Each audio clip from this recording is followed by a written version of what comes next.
In the heart of Kampala, where the city buzzed with life and color, Sanyu was known for her small yet thriving fashion boutique. Every day she poured her heart into her work, designing and tailoring clothes that brought beauty and joy to her customers.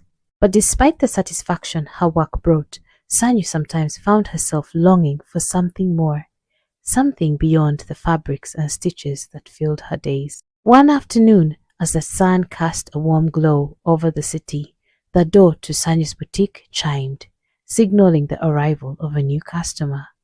Sanyu looked up from her work to see a tall, strikingly handsome man step inside.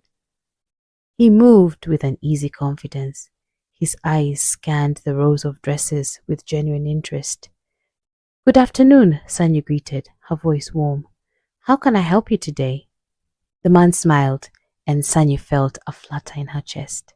"I am looking for a dress for my sister," he said. "Something elegant but unique, like this store." Sanyu couldn't help but smile at the compliment. "You've come to the right place. I'm Sanyu, by the way." "Akiki," he replied, extending his hand. Their fingers brushed as they shook hands, and for a moment the world outside seemed to fade away. As they chatted and Sanyu helped Akiki select a dress, the connection between them grew. There was something about him, his charm, his kindness that made Sanyu feel like she had known him for years.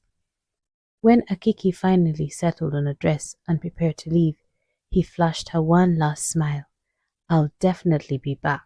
Sanyu watched him go, her heart lighter than it had been in a long time. But as she turned back to her work, something caught her eye. A small folded note tucked into the cash register. She frowned, picking it up and unfolding it carefully. The words scrawled on the paper sent a chill down her spine. "Stay away from Akiki."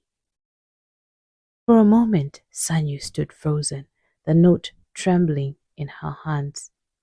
Who could have written this, and why? She glanced towards the door where Akiki had just left, questions swirling in her mind. Despite the mysterious warning, Sanyu couldn't deny the connection she felt with Akiki. Over the next few weeks, they began seeing each other more frequently. They explored the vibrant city together, strolling by the shores of Lake Victoria, dining at rooftop restaurants with panoramic views, and dancing under the twinkling lights of Kampala's nightlife. With every date, Sanyu felt herself falling deeper for Akiki, even as the warning note lingered in the back of her mind. One day, over coffee at a cozy cafe, Sanyu confided in her best friend, Grace. "Grace, I'm really happy with Akiki," Sanyu began, hesitating slightly. "But something strange happened. I found a note telling me to stay away from him." Grace's brow furrowed in concern. "Sanyu, that's not something to take lightly. You don't know much about him. Maybe you should look into his past, just to be safe." Sanyu nodded, though the thought of investigating Akiki felt like a betrayal. But as much as she wanted to trust him, she couldn't ignore the growing unease in her heart. Later that evening, Sanyu decided to confront Akiki about the note. They met at a quiet park, the city's hustle fading into the background as they walked side by side. "Akiki, there's something I need to ask you," Sanyu said, her voice trembling with anxiety that she felt. "I found a note telling me to stay away from you. Do you know anything about this?" Akiki stopped walking, turning to face her. His expression was one of genuine surprise and concern. "A note? Sanyu, I have no idea who would do something like that. Someone's trying to come between us. I promise you, I have nothing to hide." Sanyu wanted to believe him. His words were sincere, and his eyes held a depth of emotion that was hard to fake. But that night, as she lay in bed, her phone rang. The caller ID showed an unknown number, and when she answered, a low, ominous voice came through the line. "Sanyu, you need to listen to me," the female voice said. sending a shiver down her spine. Akiki isn't who he says he is. His real name is Bale, and he's a dangerous man. Stay away from him. The line went dead, leaving Sanyu in a state of shock. Could it be true? Was Akiki really someone else? Someone dangerous? Determined to uncover the truth, Sanyu began to investigate Akiki's past. She searched through records, asked around discreetly, and finally her efforts led her to a woman who claimed to know Akiki, or rather Bale. They met at a small cafe. The woman introduced herself as Bale's sister. She was sharp, with a calculating look in her eyes that put Sanyu on edge. "What's your connection to Bale?" Sanyu asked, her voice steady despite the turmoil within her. The woman who introduced herself as Bale's sister leaned back into her chair, a smirk playing on her lips. "So, you figured it out. Bale and I have been working together for years, conning people left and right. But you're different. He fell for you, and that's where things get complicated." Sanyu felt her heart sink. The man she had fallen for was a con artist.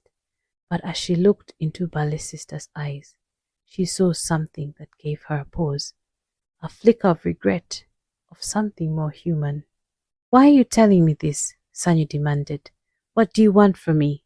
"To warn you," his sister replied, her tone suddenly serious. "Bale is not someone you can trust, no matter what he says." Confused and hurt, Sanyu gathered the courage to confront Akiki. "Oh, Bale," once more. When she repeated what she learned, Bale didn't deny it. "It's true," he admitted, his voice filled with a mix of sorrow and desperation. "But Sanyu, meeting you changed everything. I didn't want to keep lying to you. I wanted to leave that life behind because of you." Sanyu's heart ached. She had fallen for a man who didn't exist, a man who had been hiding behind a mask of lies. Yet the pain in Bale's eyes seemed real, and she was torn between the truth and the feelings she couldn't simply erase. Just as she struggled with her decision, the door to the boutique swung open, and Tamale, her ex-boyfriend, walked in. His presence was like a storm cloud darkening the room. "Sanyu," Tamale said, his voice laced with concern and something darker. "What's going on? Are you really involved with this guy?" Sanyu was taken aback. "Tamale, what are you doing here?" Tamale ignored her question, his eyes fixed on Bale. "You should stay away from him, Sanyu. He's not who you think he is." "I know," Sanyu replied, her voice barely above a whisper. "But how do you know?" Tamale's expression hardened, and he glanced at Bale with disdain. "I'm the one who sent the notes, and I had my friend make the calls. I couldn't stand by and watch you get hurt." Sanyu stared at Tamale, disbelief and anger rising within her. "You did all of this? Why?" "Because I still care about you," Tamale said, his voice softening. "I couldn't let you fall for someone like him. You deserve better, Sanyu." Sanyu looked from Tamale to Bale, realization dawning on her. Both of them had been manipulating her in their own ways. Bale with his lies and Tamale with his interference. She felt a wave of anger, but also a deep sense of clarity. "You're both wrong," she said, her voice firm and resolute. "I deserve the truth, and neither of you have given me that." With those words, Sanyu turned away from both men. She had spent too long being caught in the web of their deceit. Now she knew that the only person she could truly rely on was herself. As she stepped out into the streets of Kampala, the sun was setting, casting a warm golden light over the city. Sanyu walked with her head held high and her heart lighter than it had been in weeks. The noise of the city buzzed around her, but it no longer felt overwhelming. Instead, it felt like home, a place where she could forge her own path, free from the lies and manipulation that had clouded her life. In that moment, Sanyu made a promise to herself. She would focus on her dreams, her boutique, and the life she wanted to create. Love would come again, perhaps when she least expected it. But for now, she was content to walk alone, confident in who she was and what she could achieve. And as the city lights began to twinkle in the evening sky, Sanyu smiled, ready to embrace whatever the future had in store. Thank you for watching this video. Well, I'd like to hear your opinion. What do you think? Did Sanyu make the right decision, leaving both men behind? If you are in the situation like Tamale, where you knew somebody you cared about was being lied to, would you tell them the truth? Have you been in a situation like that? How did it turn out? Please share your thoughts and views in the comment section below. Thank you. Before you leave, I'd like to share some tidbits centered around the story.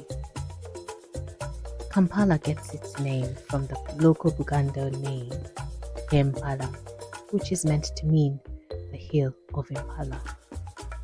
Many years ago, the 7 hills of Kampala were roamed by lots of herds of Impala, and that's how the city of Kampala got its name. Akiki means friend.